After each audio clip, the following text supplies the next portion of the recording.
I appreciate both organizations' support for this event, which is for me an opportunity to talk a little bit about more broadly our approach to Europe and important partners like Spain, and more specifically the NATO alliance and the NATO summit that President Obama will be hosting in his hometown of Chicago in just a couple of weeks. I'll focus most of my remarks on the summit itself, given its proximity and importance, and my desire to make sure we leave enough time for the commentators and for your questions and comments. But I'd like to start a little bit more broadly with just a basic comment about how the Obama administration views our European allies and where they fit into our foreign policy in general, which is to say, centrally. It's very easy to sum up the way we are approaching allies in this complicated and challenging world, and it is simply that we in the United States know that we can't deal with the tremendous global challenges, in some ways unprecedented, that we face today. To do so, we need strong, democratic, like-minded partners who share our values and interests, and those allies are simply more than anywhere found in Europe. And Spain is certainly among them, and we deeply value the contributions made by these allies to what is really a long list of global challenges. Iran is one of the most important global challenges we face, and we couldn't be grappling with the Iranian nuclear challenge without the strong support of our European partners. We know very well that putting on an oil embargo and financial sanctions is costly. It's difficult for a country like Spain that has in the past imported Iranian oil, but we believe that this solidarity among like-minded democracies has helped bring the Iranians back to the table and is a necessary precondition for dealing with a challenge like that. Same goes for Afghanistan, about which I will say more in a minute in the context of the NATO summit. But we have invested so much blood and treasure over the past decade to try to help stabilize Afghanistan as a common security interest, and could not have done so, could not do so now without the huge contributions of our European allies, some 40,000 troops at different times. And once again, Spain has been among them, even in difficult economic circumstances with more than 1,000 troops, and we very much appreciate that. I could mention Libya as a recent conflict we fought together within NATO. I could mention global development challenges, what we're doing together in the Balkans. The bottom line is we strongly value allies, in particular democratic allies, and there are no stronger or better ones than those we have in Europe, including Spain. As for the NATO summit itself, and in some ways this is a culmination of the work we've done over the past 3 years in developing allies and this alliance, which is critical, I think, to all of our security. Let me just say a few words about what we have in mind for Chicago. I think, first and foremost, I would have to mention Afghanistan. This is where we have our troops, and we have invested so much there. Chicago is a place for this alliance to come together and agree on some essential elements of Afghanistan moving forward. One is recommitting to the timetable we all agreed at the Lisbon NATO summit, which is to continue keeping our combat troops in Afghanistan as necessary through the end of the year 2014, so that when we leave, and we are determined to leave this combat role, we will not be leaving risk and chaos and a humanitarian crisis in our wake, but rather a self-sustaining, stable country. That's in our interest. We all committed to do so in 2014, and we will look in Chicago to recommit to that timetable. Now, along the way, we want to agree on a milestone sometime next year at which we will start to shift, and not just start because we've already begun this shift, but primarily shift the main focus of our effort from combat to advise and assist. We'll do that in the course of 2013. There may be some combat role after that if we're realistic, but the target is so that by the end of 2014 we can have our combat troops out of Afghanistan. We want to agree together on what role NATO might play in Afghanistan after 2014, because once again we don't want to leave the Afghans to their own devices. That has been tried before and is not in our interest. And we want to commit to a plan for funding Afghan national security forces after our combat forces are out. We know that stability and security in Afghanistan will depend on capable Afghan national security forces once NATO and ISAF are no longer present. That will require financial contributions. Fortunately for us, those contributions will be much less than we've been paying for our own military forces for almost a decade. So there will be a peace and transition dividend. But we also have to be honest. All of us have to step up and make sure that adequate financing is in place, including the Afghans, by the way, and we're asking them to do their part, but they can't do it all. And we, not just as an alliance, not just as ISAF, but the international community as a whole, needs to step up and make sure we're supporting Afghanistan after we leave. So I think that will be at the top of the list of the Chicago summit, and if we can do all of the things that we mentioned, I think we will have sent a very good message of continued solidarity on that question. We also want to focus on the issue of capabilities in Chicago, and by that I mean NATO remains a military alliance, and the fact is it's a military alliance that is being forced to get by on less and less in terms of resources with each passing year. We know how difficult the economic situation is in Spain and elsewhere, including the United States. I mean, you know the significance of the budget cuts we're making over the next 10 years, like everybody. But we also have defense obligations, responsibilities, and we would find ourselves paying a steep price were we not to be able to continue to meet them. And so there are a number of steps we hope to take in the area of defense capabilities. And again, just to mention a few, one is missile defense. We believe that the alliance has made significant progress dealing with this issue. Our view of the issue, and President Obama determined this early on in the administration, is that there's a growing threat from ballistic missile proliferation and potentially nuclear weapons proliferation. We need to be able to deal with that threat so that Europe, in its territory and populations and forces, is not vulnerable to that threat from outside Europe. And we came forward with a plan. We call it the European Phased Adaptive Approach to Missile Defense. The entire alliance agreed on it in Lisbon, which we welcomed. Different countries have made material contributions of participation. The bulk of the contribution will be an American asset. Our contribution of ships and interceptors for missile defense, but all of Europe has a role to play, and particular European countries are making particular contributions. Romania and Poland are offering sites for the deployment of advanced SM-3 interceptors. Turkey has already deployed a radar that will make missile defense possible. And Spain has agreed to work with the United States and NATO allies in home porting Aegis ships as part of this program as well. And we, again, much appreciate that and believe it will together help protect the alliance against what is a real and growing threat. I'll just briefly mention the Russian piece of that because I want to say we continue to want to work with Russia cooperatively on missile defense. We've been clear, and the alliance has been clear, that we are going to proceed with missile defense because it's in our interests and it's necessary for our security. We would like to do it cooperatively with Russia. We've put forward some ideas on how to do that, and I will acknowledge that those ideas have yet to reach a positive conclusion, but we're not giving up. Yes, Russian President Putin was inaugurated today. He'll meet with President Obama in the near future on the eve of the G8 meetings in Washington, and we will continue to raise missile defense as something that's not targeted at Russia, doesn't threaten Russia, that we want to do together with Russia. So missile defense is a key deliverable, if you will, for Chicago.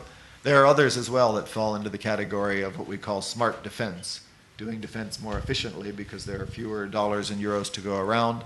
And again, without too much detail here, although happy to pursue it further in the question period, Allied ground surveillance, common alliance program to deploy drones for intelligence purposes and infrastructure so that all allies can benefit from intelligence without all of them having to purchase expensive drones and infrastructure. Baltic air policing, a way for the countries that have advanced fighter planes to provide air defense for certain countries that don't, and allow those countries to spend their money on our common security in other ways. And a long list of other smart defense projects that were decided in Lisbon that are coming to fruit in Chicago, we think is a real positive step forward for the alliance.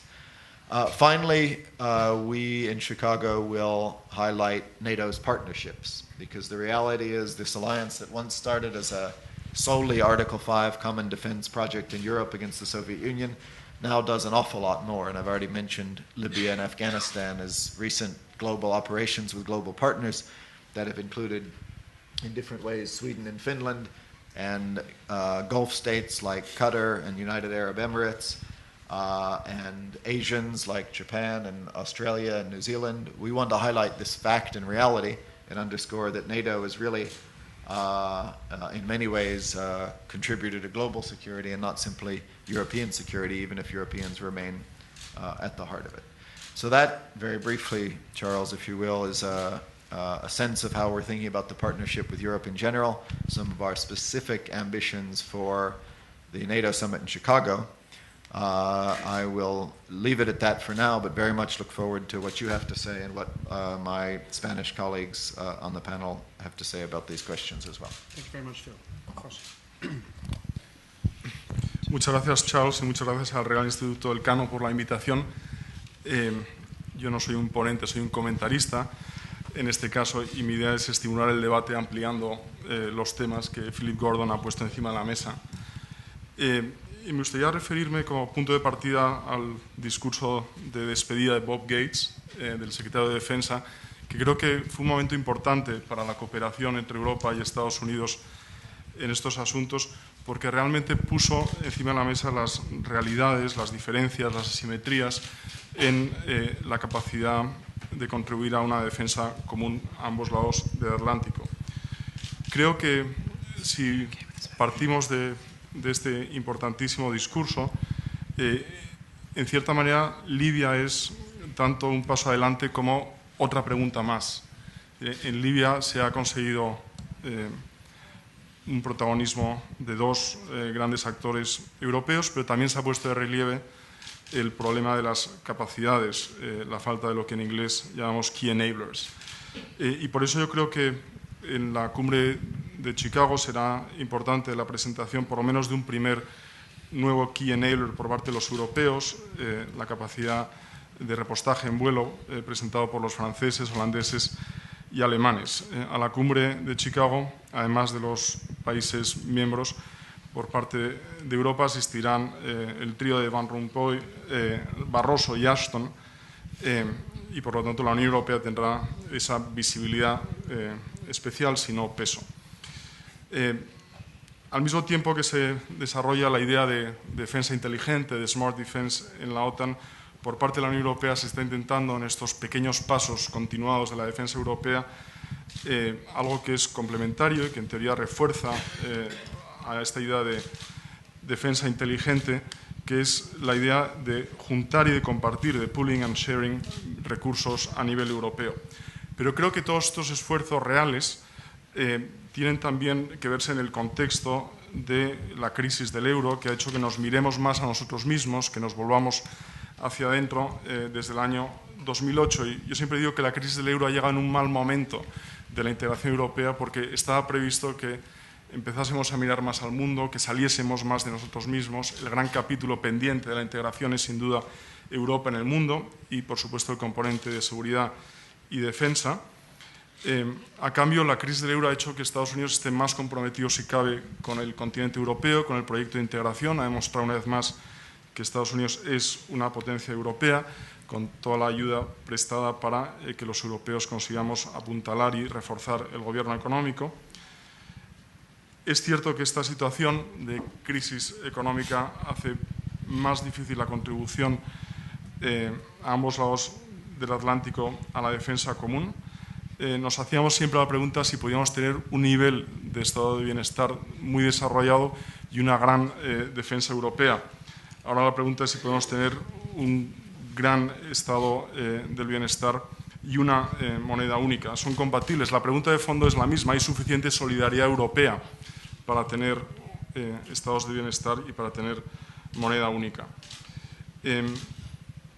Mientras que Europa se mira más a sí misma, intenta arreglar sus problemas económicos, le cuesta poner en pie los suficientes elementos de defensa común. Como dice Emilio Lamo de Espinosa, mientras Europa camina y da pequeños pasos, el mundo galopa, el mundo no deja de cambiar y no deja de reestructurarse desde un punto de vista de la distribución de poder. Por poner algo más encima de la mesa y con el ánimo de animar el debate, ¿dónde está España en este esquema de relaciones Europa-Estados Unidos? Yo creo que asistimos en estos meses a un replanteamiento dentro de unas bases de consenso de las relaciones de España y Estados Unidos. Creo que con el nuevo gobierno el péndulo está un poco más en una posición atlántica clara.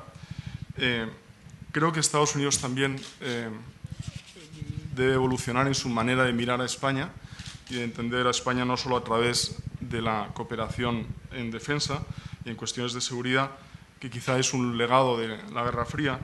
Hay mucho más que hacer y que planear juntos en el frente económico, cultural, la agenda geoestratégica, en Iberoamérica y en el norte de África. Y con estas ideas, con estos comentarios, básicamente para estimular el debate, agradezco muchísimo la invitación. Muchas gracias.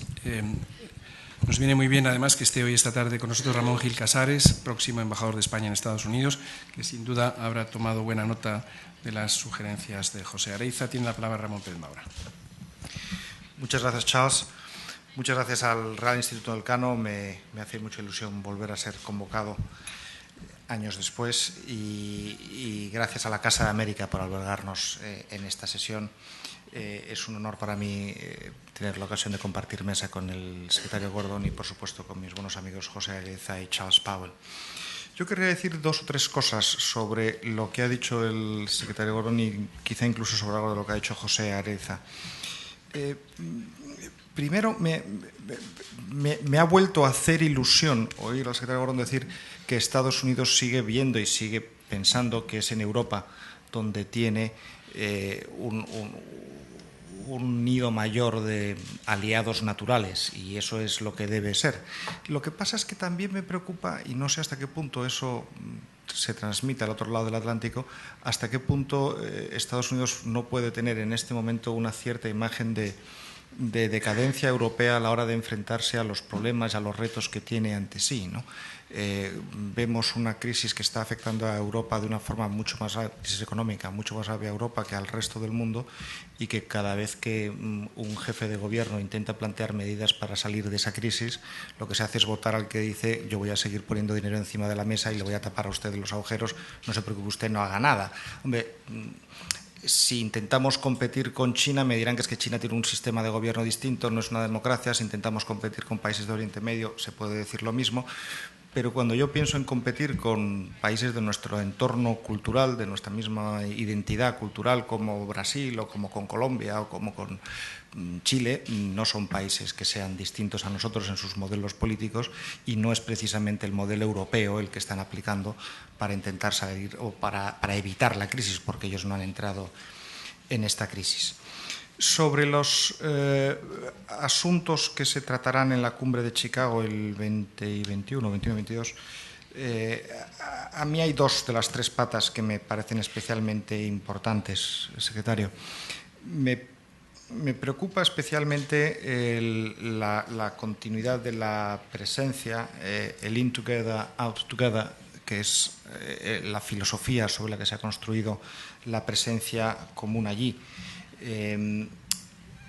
Hemos tenido ayer unas elecciones presidenciales en Francia, donde el candidato ganador ha dicho que él quería empezar a salir antes. Bien, ahora habrá que ver eso, si los hechos y las promesas son las mismas o no, pero en cualquier caso no es un buen comienzo. Es cierto que Francia ha tenido un cambio muy sustancial durante los últimos 5 años. Las relaciones franco-OTAN del general de Gaulle ya no tienen nada que ver con las que el último gobierno heredero del gaullismo ha tenido, y probablemente el Partido Socialista francés contribuya a cambiar eso todavía más. Pero lo cierto es que su promesa no ha sido esa, ha sido otra a su electorado, y en España sabemos muy bien lo que es un presidente que llega al gobierno diciendo: yo prometí retirarme, y a veces hasta se retiran y todo, lo cual puede ser un inconveniente.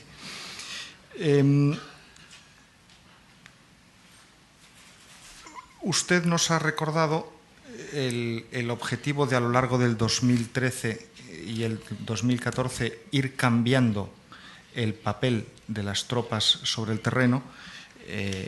Eso es fundamental, pero la pregunta que a mí me lleva a esa reflexión es a preguntarle a usted si de verdad cree que para finales del 2014, para enero del 2015, vamos a poder tener esos objetivos cumplidos, que es un reto para todos y al final, si no, me temo que sobre quien más recaiga lo que allí quede por hacer después de retirarnos los demás sea sobre Estados Unidos, y eso probablemente es muy injusto. Lo que pasa es que cuando se ha marcado un calendario tan firmemente, después es más complicado el cambiarlo para los que se han comprometido a quedarse contigo. Y por último, quería comentarle sobre Smart Defense. A mí, en fin, creo que a casi todos nos parece que esto de Smart Defense es una forma de decir que no tenemos dinero, y como no tenemos dinero vamos a ver cómo vestimos el santo de otra manera. En fin, no sé si le han contado que hoy el diario El País cuenta en portada que el buque insignia de la Armada Española no va a navegar porque no tenemos dinero para pagar la gasolina. No para otras cosas, para pagar la gasolina. Vamos, eso ya no es Smart Defense, eso es de un ingenio infinito lo que hay que tener. Yo no sé si con esto podemos estar haciendo todos compromisos de defensa que quizá no seamos capaces de cumplir, pero a mí a corto plazo hay un compromiso de Estados Unidos que me importa especialmente, que es su compromiso con Rota.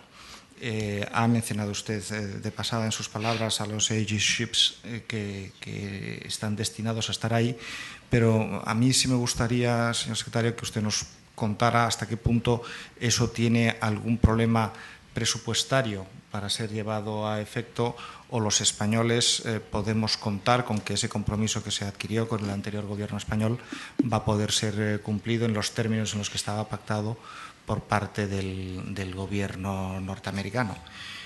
Y espero que con esto a lo mejor le da alguna idea de lo que hablar. Gracias.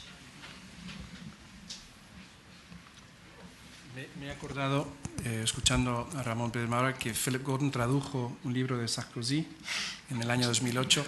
Are you still proud of that? Bueno, son cosas que ocurren. Pero en todo caso esto sugiere que tiene un gran conocimiento del expresidente francés y quizás le ayude también a contestar los comentarios de Ramón. Thank you, Phil. Thank you. Should I won't respond to that particular comment, but would you like me to respond to any other before we open the floor? If you'd like to respond to these. Yeah, there were a number of interesting things said, so maybe just to mention a couple of them. José brought up Libya, which is very important in this context. The most recent military operation that NATO has undertaken, and I guess I would say a couple of things about that. One, in some ways, Libya was a positive model for what we can do.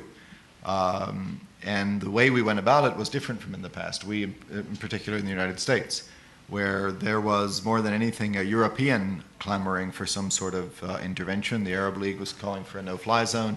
There was a humanitarian catastrophe about to happen. President Obama recognized that and agreed with that. The British and the French, the Italians were calling for intervention. And we said, what the president said, was, okay, we agree it is necessary to take some military steps to intervene, but let us not assume that the United States will do everything and pay for everything. This is a common interest, it's a common responsibility, and we should do it together. It wasn't a given that we would do it as NATO. Could have been done by a coalition of the willing, it could have been done by some Europeans, it could have been done by the United States. We believed it was important to do it together as a formal NATO mission. We managed to overcome some differences within the alliance, agreed to do it as NATO. And we also said, we, the United States, we will do what only we can do. Talk about key enablers. In those first weeks, only the United States had certain capacities to take out Libyan air defenses and use cruise missiles to doing so to keep risk to pilots, to eliminate risk to pilots. But we also said we expected allies to step up and do their share once we had provided our unique capabilities. And we would carry on doing the things that only we can do, like in-air refueling and some intelligence and jamming efforts, but we would expect Europeans to do their share. And you know what? They did. Europeans flew the vast majority of the air sorties. If you compare this to Kosovo, in Kosovo, 90% of the sorties were American and 10% were European. In Libya, it was the other way around. And that's important. And it showed that actually they can. And it wasn't just the British and the French, but the Swedes and Danes and Italians and others played a very significant role in the airstrikes that ultimately helped protect civilians in Benghazi and elsewhere and led to Gaddafi's downfall. So we think there are real positives in what we were able to do in Libya and something we want to keep in mind in the future. That said, and it also underscored, I think, and it's sort of the theme of this conference, the benefits of NATO to begin with. I mean, the fact that we had an integrated military command already in place, with the command and control structure already in place, and militaries that were used to working together and fighting together, made it possible to do this in a way that just we couldn't have done if NATO didn't exist. So that was all very positive and I think a tribute to the alliance. At the same time, there are lessons in Libya about also what we can't do or don't do well enough. And we're conscious of that as well. We managed, and the Europeans fighting in Libya managed to share assets like precision-guided weapons and find them and come up with enough, but just barely. And one of the lessons, and this is a point that Secretary Gates has made that you were referring to, those capabilities were not there in enough supply to be confident that they would be there in the future. And one of the potential ironies of Libya, I hope this is not the case, but at current defense spending trends, we should be careful about being too self-congratulatory over Libya, because at current trends, 5 years from now, we wouldn't be able to do Libya. So the good news is we actually could do it, and we benefited from NATO and command and control, and Europeans showed that they can really do important things. But if we're not careful about our defense spending, it won't be possible in the future, and we need to keep that in mind. I would just briefly say, because Jose brought up European defense as well, our administration is very comfortable with European defense. We don't see competition between NATO and European defense. As I said at the beginning, we want strong partners and allies, and we don't think this needs to be an institutional competition, because we believe our values and our interests are compatible. If Europeans want to build up stronger European defense, we think that that can be done without threatening NATO. And then briefly, I guess maybe two things from Ramon. One on Hollande, and Charles, you brought up France, which obviously looms large in the wake of the election. Yes, you're right. Already Sarkozy had a timetable that was different from the one that I mentioned of the end of 2014. Hollande in his campaign has announced an even more accelerated timetable. I obviously can't speak for the new French government, and only they can say what they're going to do. All I can tell you is what our position is and why we believe it absolutely critical for all of the allies to stick with the Lisbon timetable that we all agreed to. Because it's not so much that if one of 50 ISAF members leaves a bit early, that in itself will be damaging to the collective effort. But if one leaves early, what's to stop the next country from saying, well, actually, we would prefer an accelerated timetable too? And then you start to unravel, and then we have a real problem on our hands leaving before we're ready to leave. So we feel very strongly that all ISAF members should stick to the Lisbon timetable in together and out together. And as I say, what's striking and positively striking for me is that has essentially been the case, with the exception I just referred to. Allies have been solid, even under great financial and domestic political pressures. They're all telling us we're with you, and we're going to announce it in Chicago, and we're determined. And I'm pleased to say that Spain is one of those governments that has said that, and gives us a chance to ensure our interests in Afghanistan. And then finally on smart defense, and I believe me, no one is more conscious of the past patterns of promising to do things more efficiently, and I've seen enough NATO summits that announce smarter defense to know that your skepticism is warranted. And yet I think we are doing pretty well here.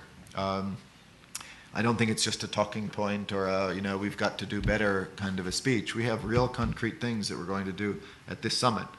And I mentioned some of them, including missile defense, which will protect everybody, even though only certain countries are making contributions. Everyone will benefit from that, so they don't have to all go out and deploy their own extended air and missile defense assets.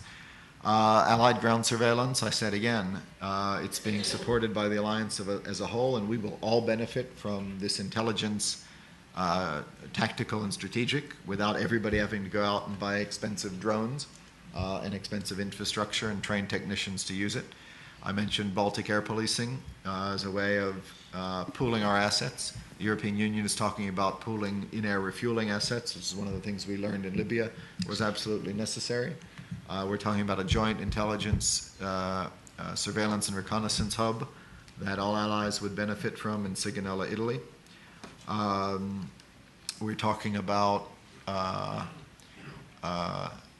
procurement of fighter planes in southeastern Europe, where countries would pool their purchases in order to save money.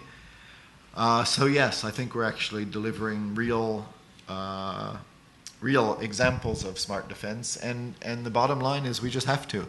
It'd be nicer to be able to sit here and say that all allies have agreed to spend 3% of their growing economies on defense, and we can just keep doing it the old way, and we'll have this, highly resourced alliance, and we just can't afford to do that. And I hope that countries will take that to heart and start drawing the lessons that we have to do more pooling, sharing, and common assets in the same way that NATO AWACS have proven useful in the past, unless every single country wants to go out and buy AWACS, which I suppose Boeing in the United States would welcome, but I'm not sure that the line items in the budgets are there for doing that. If we're not going to do it that way, then we have to agree to do them together and then do the operations together. And I think we're quite pleased with what we've agreed to do for Chicago. Thank you very much. Tenemos algo de tiempo para tomar preguntas. Yo les rogaría, primero, que fuesen extraordinariamente breves y segundo, que se presentasen antes de hablar. Tenemos un micrófono en la sala. Este caballero de la tercera fila ha sido el primero. Muchas gracias. Soy Federico Yáñez, general de aviación retirado. Muchas gracias a los panelistas y al señor Gordon por su excelente presentación y por los estimulantes comentarios del embajador y de don Ramón Pérez-Maura. Quizás uno de los temas que menos se ha sido tocado, lo ha mencionado solamente el señor Gordon, es el tema de las nuevas partenariados. Todos sabemos que las antiguas iniciativas de cooperación, Cooperation Initiatives, como la Asociación para la Paz, Partnership for Peace, Mediterranean Dialogue, el diálogo mediterráneo y la iniciativa de cooperación de Istanbul Cooperation Initiatives, han tenido diferentes éxitos. La Asociación para la Paz ha sido un éxito enorme, ha facilitado a muchos países del centro y este de Europa a unirse a la OTAN, les ha dado un sentido cuando estaban totalmente en una nube después del dominio de la Unión Soviética sobre esos países, pero el éxito de la Asociación para la Paz estaba basado en que los países eran invitados a unirse y se les hacía firmar un documento en el que se daban las reglas del juego, el Framework Document. Después hemos visto que en ISAF ha habido países que han querido unirse a nuestras fuerzas proporcionando tropas para esa misión. Entre estos países Australia, en algún momento Corea, en algún momento Japón, etcétera, etcétera. Entonces vamos hacia ahora hacia lo que se ha llamado Global Partnership o asociación global, pero no tenemos el peligro de, si no la construimos con una cimentación sólida, con unos fundamentos sólidos, quede todo en agua de borrajas, porque los países que ha mencionado usted, Suecia, Finlandia, Austria, Irlanda, etcétera, que son miembros de la Asociación para la Paz, sabían a lo que se comprometían cuando se unían a la OTAN. Sin embargo, hay otros países que no lo van a saber, al menos que no se produzca un documento semejante. Tenemos que va a haber un programa de trabajo común que va a la carta para poder elegir, pero tiene que haber, yo pienso, una ligazón. ¿Conoce usted si está pensando en establecer algún tipo de ligazón entre los nuevos socios y la OTAN? Muchas gracias. Let's take another question. The gentleman in the front row. My voice should carry. My name is Jan Seekmans. I'm the Latvian ambassador to Spain, but previously I was at NATO.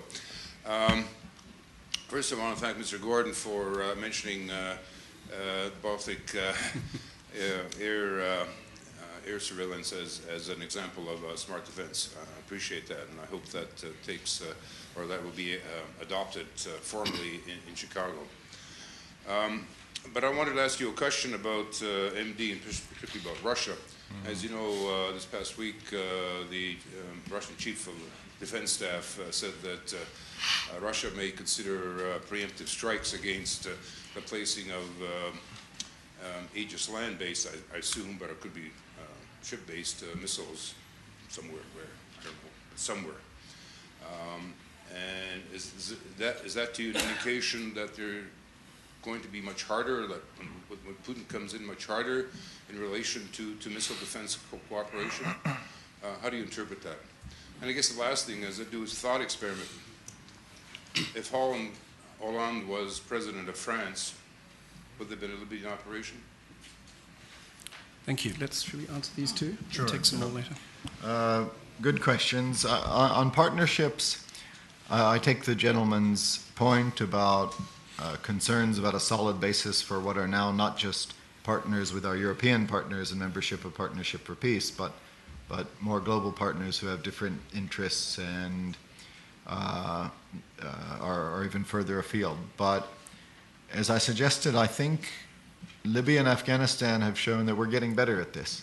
We actually know how to involve partners that may be further afield. In fact, we've done it not just in Libya and Afghanistan, but even in the Balkans, where you have troops from Malaysia, Morocco, Jordan.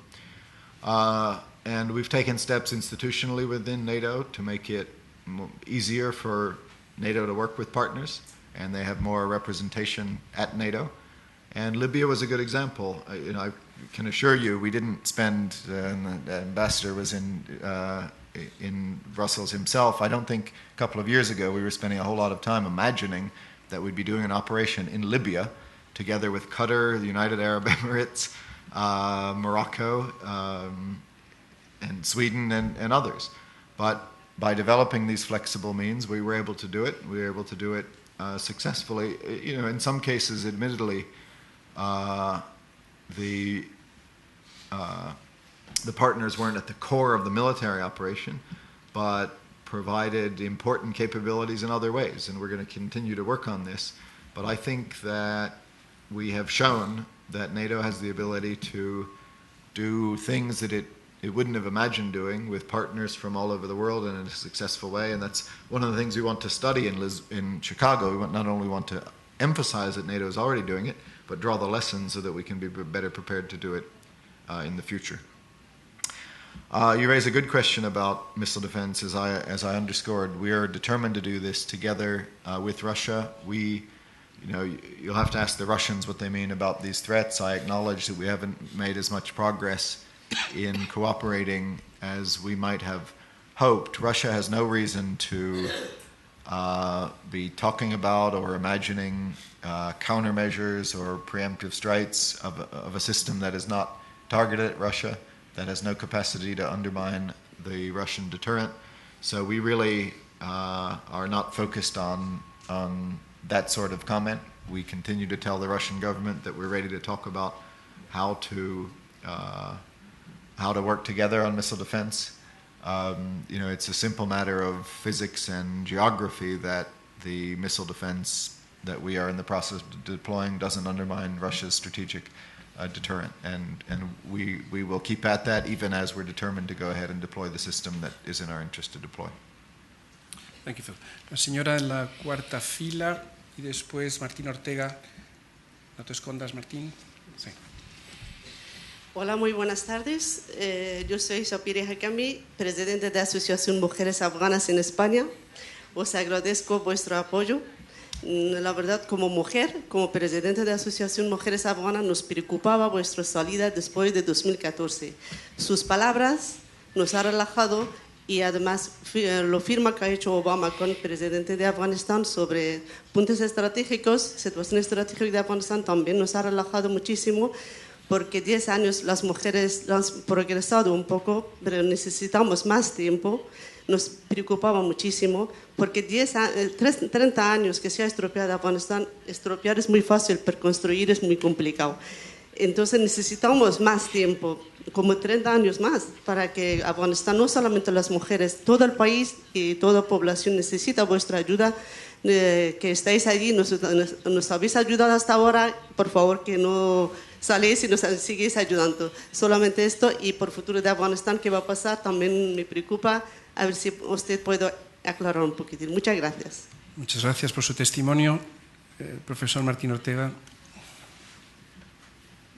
Gracias. En muchas conferencias he visto a Phil Gordon responder preguntas en las más diversas lenguas y he admirado siempre su profundo conocimiento de asuntos europeos. Es realmente impresionante que una autoridad política ahora esté basada en una autoridad académica tan importante. Una primera pregunta muy rápida es sobre Turquía. Turquía es un socio constructivo en la OTAN desde siempre, pero desde 2003 la población, la opinión pública se está separando de las élites que siguen apoyando las instituciones occidentales y en cambio Turquía ya no ve tanto su lugar en el mundo en las instituciones occidentales. Turquía tenía una opción con Rusia, con Centroasia, pero actualmente parece más que tiene una opción como potencia en Oriente Medio. Y las nuevas democracias árabes también miran mucho a Turquía como un ejemplo. Hago una pregunta, por tanto, un poco más política, un poco más amplia que las que hemos hecho hasta ahora, teniendo en cuenta su puesto en el State Department. ¿Cómo podemos definir una relación más constructiva todavía con Turquía, mejor con Turquía, en esta nueva situación en la región? Y una segunda cuestión muy rápida también, si se me permite, es sobre la intervención en Libia y la intervención en Siria. En España le puedo decir que la percepción es positiva sobre la intervención de la OTAN en Libia. En general pensamos que la intervención dio un resultado bueno porque al final permitió un final rápido de la guerra. La otra opción hubiera sido una guerra civil interminable, mucha violencia, spillovers, etc. Sin embargo, ahora se plantea la cuestión de cómo tratar a Siria, porque en Siria también hay un gobierno que está ejerciendo una tiranía insoportable sobre su pueblo y está matando todo el tiempo. Pero sabemos también que es muy difícil intervenir en Siria. ¿Qué podemos hacer en Siria? ¿De qué manera podemos ayudar a la transición en Siria, aunque no sea como lo hemos hecho en Libia? Gracias. Bien, tenemos Afganistán, Turquía, Siria. ¿Qué Cogemos podemos estas hacer? dos. Go ahead.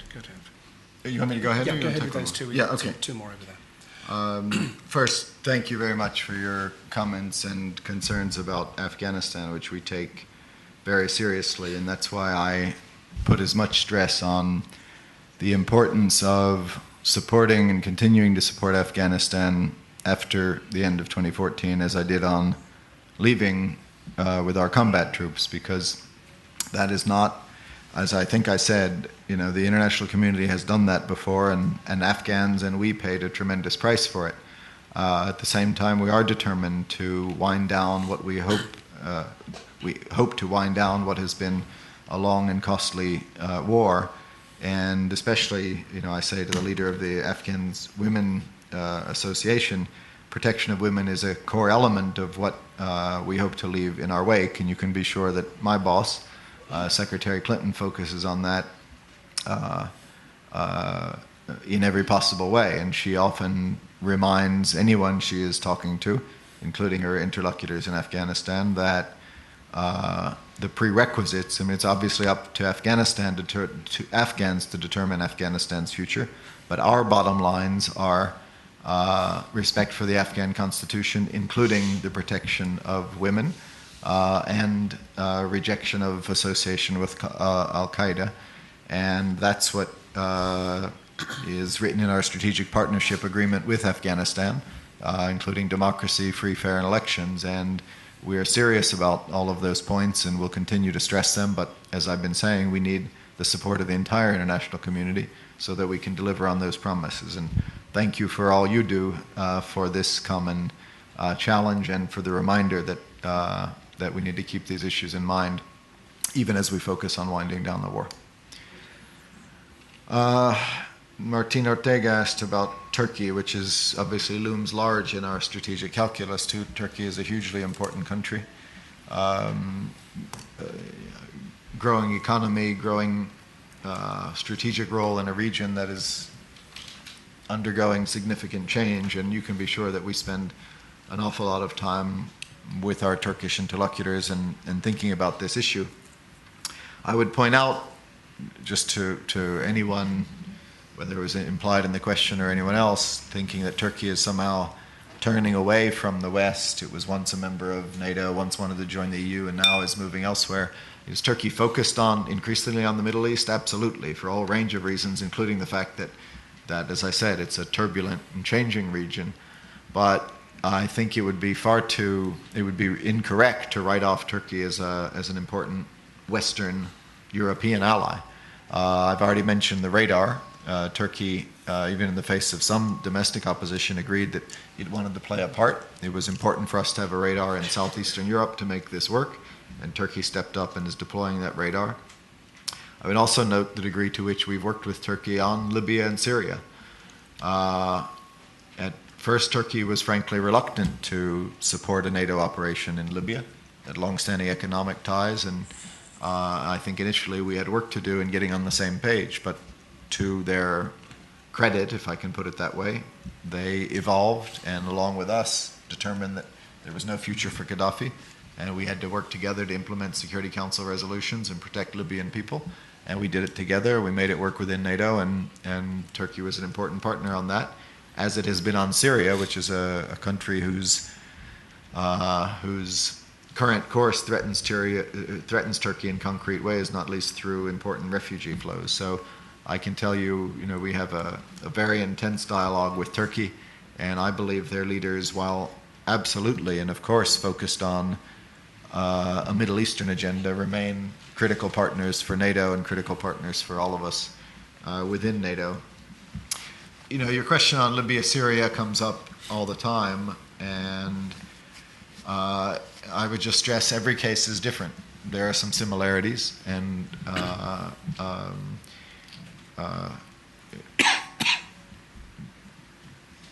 we couldn't have predicted how Libya evolved, just as we can't predict exactly how Syria evolved. But just because in one case we ended up using military force doesn't mean that we either will or should necessarily do so in the next.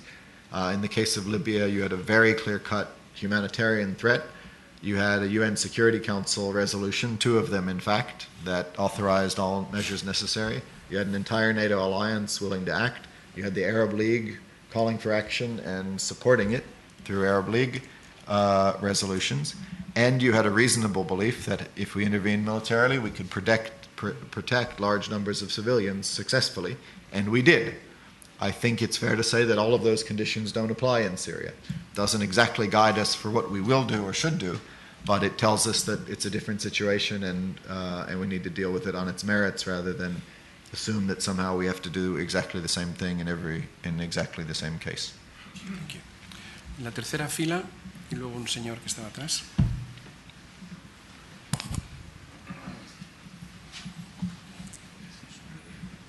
Almirante Treviño, muchas gracias por su presentación y tengo una pregunta relacionada con la primera premisa que hizo, que fue el embargo de petróleo a Irán. Embargo que desgraciadamente lo estamos pagando los europeos con los precios más altos, mientras que China se encuentra con el petróleo más barato y todo el que necesita. Tradicionalmente, la historia nos enseña que los embargos económicos no solo sirven para afianzar a los gobiernos antidemocráticos y empobrecer al pueblo. Ya en el ámbito militar, usted ha dicho también lo de la retirada en el año 2014 no será definitiva. La pregunta aquí es, con 350.000 efectivos que tendrá el Ejército y las Fuerzas de Seguridad afganas, ¿no serán suficientes para poder gobernar con seguridad al pueblo afgano? Y ya rematando, ha tocado también la defensa de misiles. Y le diré que inicialmente los rusos tenían desconfianza porque el plan era inadmisible. El teniente general Overin, cuando presentaba los misiles en Polonia y el radar en la República Checa, los rusos decían: oiga, eso va contra Moscú. Si quiere usted defenderse de los misiles de Irán, pues ponga el radar en Turquía y los misiles en otro sitio, que es finalmente lo que se ha hecho y con lo que yo creo que los rusos ahora están más conformes. Muchas gracias.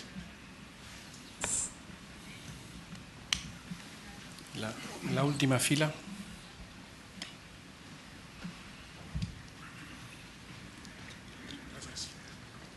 Es Jesús Gil, Associate Professor, University Autónoma of Madrid. Just two brief questions. First, concerning the challenges about the Libyan matter, it's known that during the Gaddafi regime, most of the advanced hard weapons or advanced machine guns in the hands of the Gaddafi government were in the Brigade 32, headed by Hamis Gaddafi. My question is, does the United States or his allies actually knows about the whereabouts of those weapons? Are they controlled? Sure. And second and last question is concerning the border Turkey-Syria.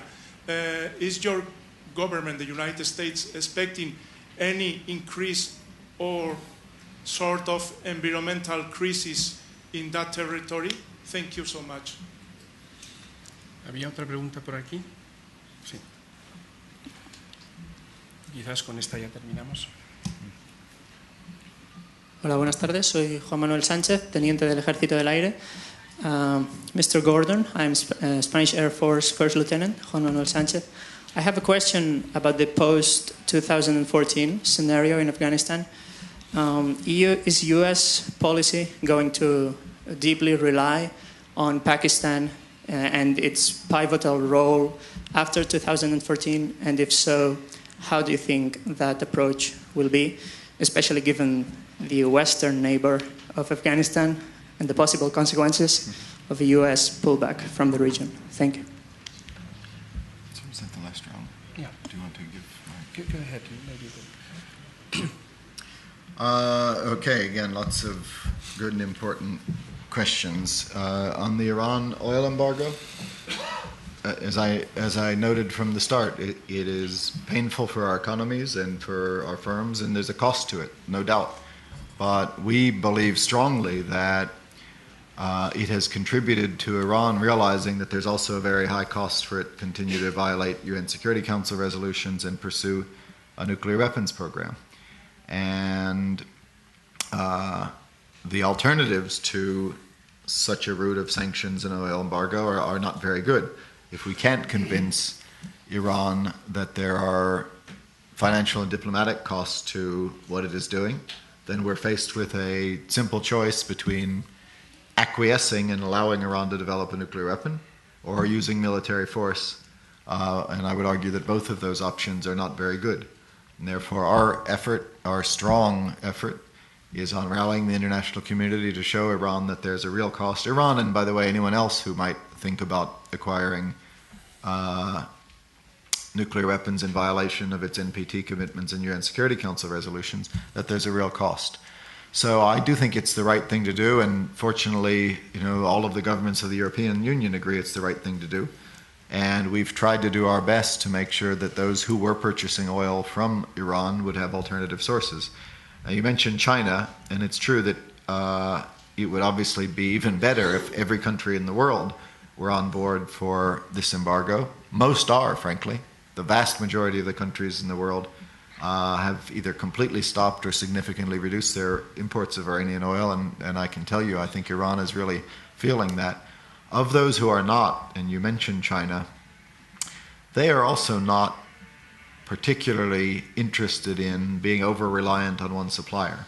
So I don't think there's a one-to-one relationship between the cuts that are being made in Europe and the increased purchases in China. So even if a country like China is continuing to purchase some Iranian oil, Iran is feeling the pressure.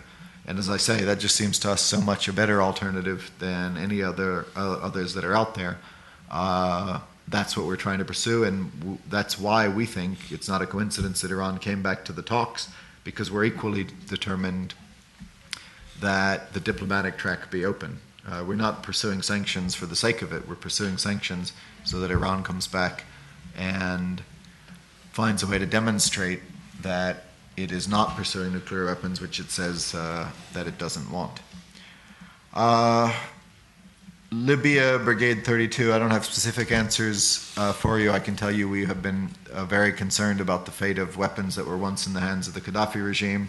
That includes a whole range of weapons, including so-called man-pads, portable anti-aircraft, which we've been concerned about from the start, and I can tell you we've made extensive efforts working with other allies in knowing where they are and either acquiring or disabling them so that that threat, so that there's not a threat that emerges from Libya's former weapons capabilities. Turkey-Syria border, we are very concerned about it. There's already a humanitarian crisis there. I think there are more than 10,000 Syrian refugees in Turkey already. Actually, it's probably closer to 20, and the number keeps rising. And that, again, Turkey is a NATO ally, and we're very concerned on a humanitarian basis and a strategic basis about the consequences. And that's why we're doing all we can to deal with the Syrian situation. And then finally, I had a question about post-2014 and reliance on Pakistan. Will Pakistan play a pivotal role? I think inevitably, given the geography and the degree to which we've relied on Pakistan inevitably all along. We are trying to act such that Pakistan doesn't play a monopoly role, that everything isn't dependent on Pakistan. And that's why we've done all we can to diversify supply routes in and out of Afghanistan and work with other neighbors in the region, because we don't want to be solely dependent on Pakistan, but of course, given geography, we need to continue to do what we can to work with Pakistan as part of this regional strategy of supporting Afghanistan after our combat troops are out. Well, thank you very much, Phil. I know you're a busy man. You've got a couple of journalists waiting for you, so we won't hold you back. Terrible people, yes. Let me just thank you again on behalf of the Elcano Royal Institute, the American Embassy, of course, and Casa America for giving us some of your time. Thank you all for your presence here today. And let me just wish you all the best in the forthcoming NATO summit and beyond. Thanks, Charles. Pleasure to be here. Thank you very much.